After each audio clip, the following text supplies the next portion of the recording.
kulankani oo ay soo qaban qaabiyeen qaybaha kala duwan ee bulshada ku dhaqan magaalada Xeraale ee gobol Galgaduud ayay kaga hadlayeen ku dhawaaqista Gudiga dib u heshiisiinta beelaha deegaanada dawlad goboleedka Galmudug oo xalay wasaaradda arrimaha gudaha xukuumadda federaalka ay kaga dhawaaqday magaalada Dhuusamareeb ee caasimadda Galmudug waxaa kulankan ka qayb galay maamulka Xeraale xildhibaano wasiirro ka tirsan Galmudug odayaasha dhaqanka iyo qaybaha kala duwan ee bulshada Xeraale iyagoo si isku mid ah uga soo horjeestay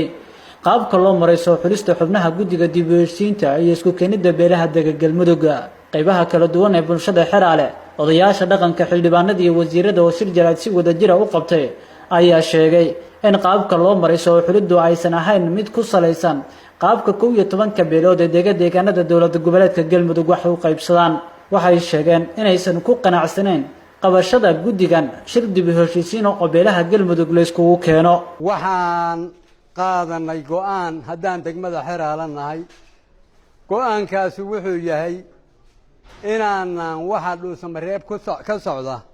oo shirka loogu yeerayo inaanan u arag shir Soomaaliyeed inuu yahay inaanan u arag shir maamul goboleed inuu yahay inaanan u arag shir nabtayada aan ku ammaan ku tagi karno ama aan ku nabadgelayno inuu yahay ummadda halala tashado ummadda arrinta iska leh talada waxa ku yeesheen arrintooda gacantooda hal isku soo celso Galmudug waxaa dhistay 12 beelood sharci bay samaysteen baarlamaan bay samaysteen madaxweyne ay doorteen sidaas ay dawlad ku ahaayeen ayadii in dib loo yagleelo oo la isugu yeero ummadii oo arrintooda ay ka wada tashadaan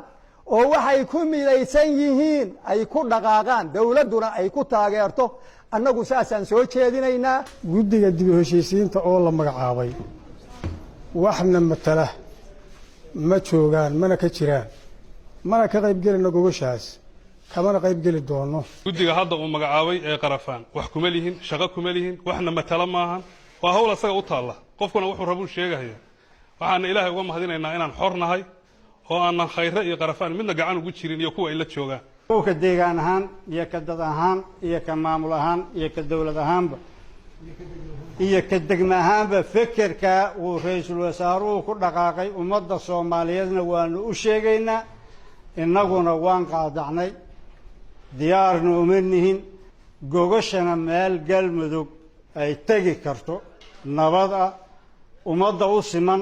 hadhigu wadatashi dheer kadib bayaankan waxaan ku soo saaraynaa haddii ay tahay gogoshaas meesha la dhigay haddii ay tahay Gudiga meesha ka soo baxay haddii ay tahay talada ka dambayso ka socota haddii ay tahay cid la yiri amni baa lagu wareejiyay dan gaara iyo dad gaara wax u adeegaya weeye qaybna kama ihin kamana ahaan doono talada aan bixinaynaa waxay tahay dawladdu dib u heshiisiin